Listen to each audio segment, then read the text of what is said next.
क्या माहौल है आज? आज देख रहे हैं आप? आज गर्मा गर्म माहौल है सर।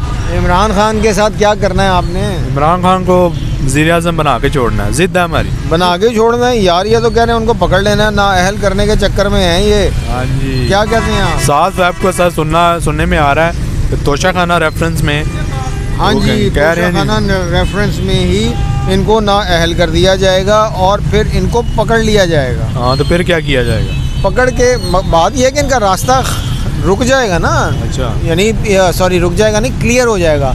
पीटीआई का रास्ता रुक जाएगा, इनका रास्ता ये जो 13-14 इत्तेहादी बैठे हुए हैं इनके पास खुला काम आ जाएगा। लेकिन इनको अभी तक ये एहसास नहीं हो रहा कि जो मुल्क की इकोनॉमिक सूरत हाल है उसमें ये 14 लोग सर्वाइव कैसे करेंगे। अभी मैं एक ट्वीट पढ़ के आ रहा हूँ कि फवाद चौधरी को तो तोड़ नहीं सके, इमरान खान को क्या तोड़ेंगे?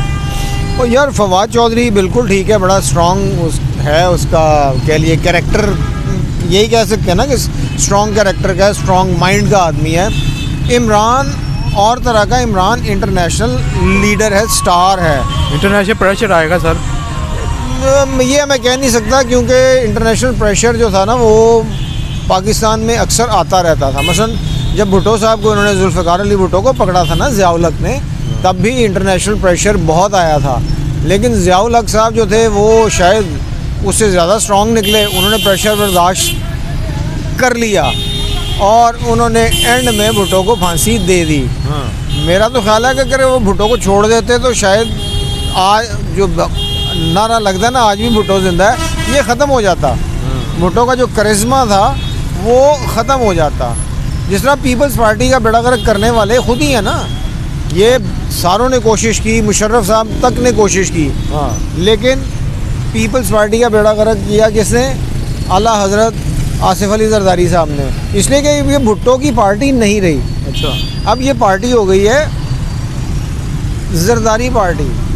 अच्छा जी, इसलिए पीपल्स पार्टी जो ख़त्म हो गई। लेकिन अब मसला जो बन रहा है ना वो बन रहा है कि इस वक्त इनके पास और कोई रास्ता नज़र नहीं आ रहा पीटीआई को रोकने का।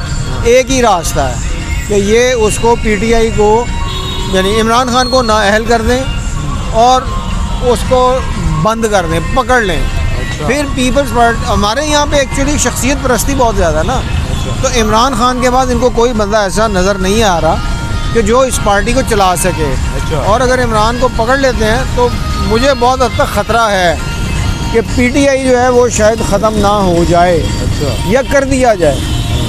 एक दफ़ा और भी मैंने सुनी थी कि एक नई पार्टी भी बन रही है। अच्छा, कौन सी? उसका भी नाम मेरे जहन में नहीं है किस, बल्कि जो मुझे पता लगा था वो ये भी है अभी तक कि उसके पीछे वही इस्टेब्लिशमेंट है, वो भी इसी तरह जिस तरह पहले कहते हैं ना जी कि इमरान खान की बारी के इलेक्टेबल्स को इकट्ठा करके तो इमरान खान की पार्टी बनाई थी पीटीआई। अब भी यही हो रहा है।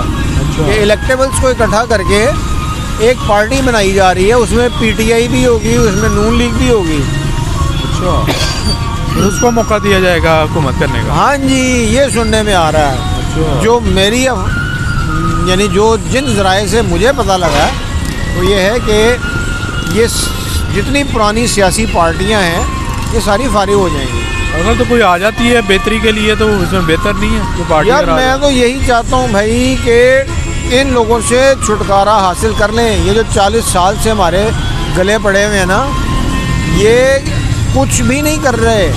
इन्होंने 40 साल में, देखिए आपने इकॉनमी को चलाना है ना तो आपको उसके लिए फैक्ट्रीज़ लगाना थी, इंडस्ट्री लगाते। इंडस्ट्री तो आप लगाते नहीं है ना, आप जब आपको ज़रूरत पड़ती है आप आर्टिफिशियल तरीके पे जाते हैं। आर्टिफिशियल तरीका क्या है? प्रॉपर्टी डीलिंग, प्रॉपर्टी पे आप बूम ले हैं, प्रॉपर्टी में बूम आ गया, आप दिखा रहे हैं जी कि देखें जी कितना पैसा आ गया, क्या आ गया, क्या कुछ कर लिया हमने। अच्छा। या सड़कें बना दी।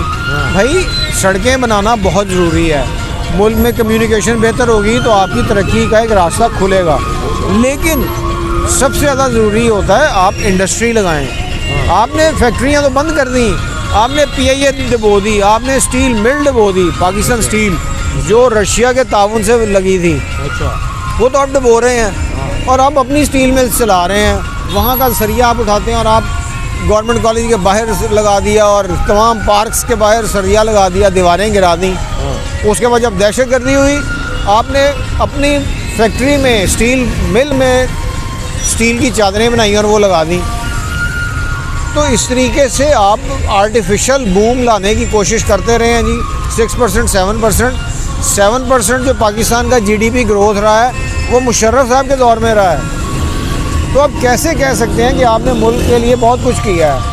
मुझे अभी भी याद आता है कि 2018 में जब इलेक्शन की कैंपेन चल रही थी ना, तो उसमें शहबाज शरीफ साहब की एक तकरीर थी कि हमें एक मौका और मिले तो हम मुल्क की तकदीर बदल देंगे। भाई 1981-82 से आपको मौके मिल रहे थे, तब तो आपने तकदीर बदली नहीं है। अब आप क्या तकदीर बदलेंगे? अब आप जान छोड़ें। इस्टेब्लिशमेंट को भी चाहिए कि अब इन लोगों से पीछा छुड़ाएं। कोई रास्ता, कोई ऐसा तरीका होना चाहिए। अब नई क़यादत, नए लोग आने चाहिए, इसलिए कि वो इसहाक डार साहब आए, नाकाम हो गए ना। डॉलर 270-75 पे ले गया ना, चला गया, क्या कर सके। इसलिए इन पुराने लोगों से उनकी जो टेक्निक्स थी वो अब ऑब्सोलीट हो गई, पुरानी हो गई, ख़त्म हो गई। उनको ख़त्म कर देना चाहिए, नए लोगों को आने का मौका देना चाहिए, नए लोगों को सामने लाना चाहिए। चलो ठीक है।